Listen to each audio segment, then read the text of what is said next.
देखिए, जो सर्वे आपको दिखाई दे रहा है वो मोटा मोटी वही है जो आप बिहार में यदि घूमने के बाद लोगों से बातचीत करने के बाद जो परसेप्शन निकल करके आता है या लोगों की जो राय निकल करके आती है।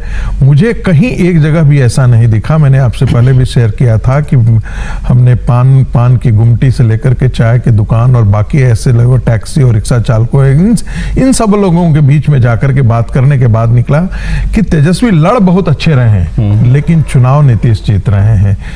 कहीं भी ऐसा नहीं आया कि महागठबंधन जो है वो चुनाव जीतते हुए या सरकार बनाते हुए नजर आई।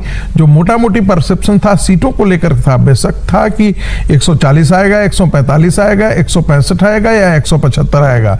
ये आंकड़े वैरी कर रहे थे। कोई कह रहा था कि 140 से नीचे तो कभी किसी भी हालत में हो नहीं सकता, और कुछ तो ये भी कह रहे थे कि 170 172 तक जाएगा। ये मोटा मोटी जो आंकड़ा था वो बातचीत करने से मिल रहा था। मुझे लगता है कि जो लोगों का परसेप्शन था, जो सो बात करने से जो निकल कर आई, क्योंकि मेरे बातचीत का जो हम कह सकते हैं, बातचीत के आधार पर कोई आप निष्कर्ष नहीं निकाल सकते हैं क्योंकि वो साइंटिफिक पद्धति नहीं है, लेकिन एक परसेप्शन, मोटा मोटी आकलन आप जरूर उससे निकाल सकते हैं। और मुझे लगता है कि वो आकलन इस राय से मेल खाते जा रहा है कि भारतीय जनता पार्टी या एनडीए का जो गठबंधन है वो बहुत आगे है और वो वहां पर सरकार बनाने जा रही है। 140 प्लस के बिल्कुल वाली हवा दिख रही है। इसमें कोई कहीं से भी कोई दिक्कत नहीं है। इसमें इंटरेस्टिंग ये है कि पहले फेज में एनडीए ज्यादा अच्छा करेगा, ऐसा भास्कर का सर्वे बता रहा है। 76 से 78 सीटें पहले फेज में, दोनों में बराबर सीटें, 121 से 122 पहले और दूसरे चरण में।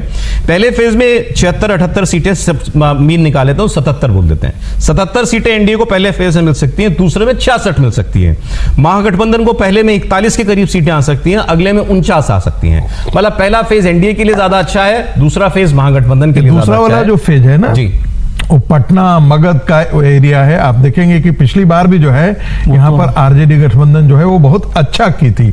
इस एरिया में बहुत अच्छा गठबंधन की। इस बार ऐसा लग रहा था कि एलजेपी के आने के बाद एलजेपी आने के बाद जो है वो शायद एनडीए गठबंधन बेहतर पाले से प्रदर्शन कर सके, लेकिन सर्वे में वैसा कुछ दिख नहीं रहा है। मोटा मोटी एज आ रहा है, लेकिन जो जिस प्रकार से आप देख रहे हैं कि उत्तरी बिहार के अंदर एनडीए गठबंधन बहुत अच्छा कर रही है, उस प्रकार से मगध इलाका और पटना वाला इलाका में अभी अच्छा करते हुए नहीं दिख रही है इस सर्वे के आधार पर। और एलजेपी तो मुझे लग रहा है कि काफी, इनके सर्वे के मुताबिक तो ट्रैक्शन नहीं मिला चिराग पासवान को, ट्रैक्शन नहीं मिला, वो सीटें ऐसी मिली। अब जैसे जब बेगूसराय का वो 2 सीट पर वो लड़ रहे हैं, मोटा मोटी बहुत टफ कॉन्टेस्ट है। ओबरा सीट लड़ रहे हैं यहाँ पर औरंगाबाद जिले के अंतर्गत, तो बड़ा टफ सीट है, लेकिन ऐसा नहीं है कि वो निकाल नहीं सकते हैं। यदि आपस में, मैं एक लाइन पर सिर्फ एक शब्द बोल रहा हूं, आपस में यदि कार सेवा नहीं किया तो निकल सकती है सेवा। मतलब कार सेवा का मतलब आप जानते हैं अच्छी तरीके से, फ्रेंडली फाइट ना कर लिएगा, दोस्ती नहीं। देखिए, दोनों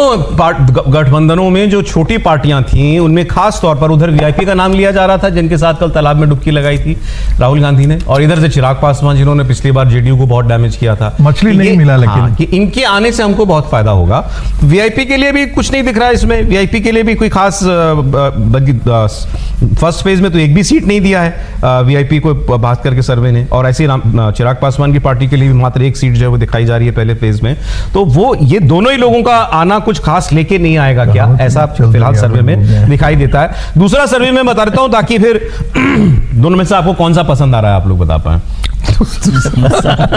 दूसरा सर्वे दरिया में डूब जाए, पोल ट्रैकर का सर्वे है। इससे पहले लेकिन याद दिला दूं आपको, क्योंकि कल ही बात हुई थी शायद हमारी, हमने आपको सी वोटर का एक सर्वे दिखाया था, तो उसमें ज्यादा सवाल तो कौन चेहरा पसंद और कौन नहीं, और बाइपोलर इलेक्शन हो जाएगा अगर मान ले उस लोगों से यही कहा जाए केवल 2 ही लोग में से एक मुख्यमंत्री बन सकता है, नीतीश कुमार या तेजस्वी, तो बताइए किसको बनाना है। तो 41% लोग तेजस्वी ने का नाम ले रहे थे और 46% नीतीश कुमार का नाम ले रहे थे। तो उसमें एक 5% की लीड नीतीश कुमार को थी, और वहीं से फिर उनका एक आकलन था कि ये पोल के बाद जो वोट आएगा, वोट भी इसी अनुपात में हो सकता है, 40, 41, 42% तेजस्वी को मिल सकता है और 45+% वोट जो है वो एनडीए को मिल सकता है। वैसी स्थिति इस सर्वे में दिख रही, तो दोनों मेल खा रहे हैं। लेकिन पोल ट्रैकर अलग कहानी कह रहा है।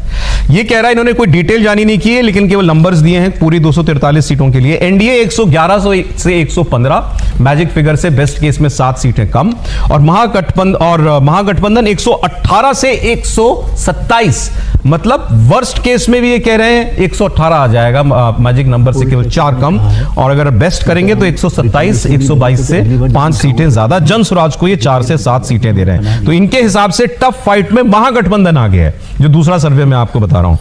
लेकिन अगर दोनों टफ फाइट कह रहे होते तो उसमें किसी एक का अनुमान एक पार्टी की गठबंधन की ओर, दूसरा का दूसरे की ओर, तो समझ में आता। एक सर्वे कह रहा है, या ज्यादातर सर्वे कह रहे हैं कि एक तरफा कहानी एनडीए के पक्ष में है, एक सर्वे कह रहा है टफ फाइट में महागठबंधन आ गया। समीर जी, अब मुझे लगता है कि सर्वे इसी तरीके से होते हैं, मतलब कभी अगर आप 4 सर्वे अगर आप देखेंगे तो कोई एक सर्वे जरूर ऐसा रहेगा जो थोड़ा 3 सर्वे से अलग चलेगा। और इस बार पोल ट्रैकर इस तरीके से बता रहा है कि जिसमें वो एनडीए को 111 से लेकर 115 सीटों तक दे रहा है, मतलब वो एनडीए को बेसिकली बहुमत नहीं दे रहा है। और अगर आप देखेंगे तो महागठबंधन को मिनिमम स्थिति में भी बहुमत दे रहा है। अगर आप देखेंगे तो ऑलमोस्ट 118 सीटें और 125 सीटें, मतलब वो मोटा मोटी कह रहा है कि महागठबंधन बड़ी मतलब ताकत के बन के रूप में उभर रहा है। मुझे लगता है दोनों गठबंधन देखे, दैनिक भास्कर का जो सर्वे है और पोल ट्रैकर का सर्वे, अगर दोनों को मैं देखूं, और उसके पहले भी हमने कल जिस तरीके से और सर्वे पे चर्चा की, उसके पहले भी हमने कई सर्वे पे चर्चा की, तो सारे सर्वे को देखने पर मुझे लगता है कि इस बार दैनिक भास्कर का जो सर्वे वो मुझे काफी रियलिटी के करीब लगता है।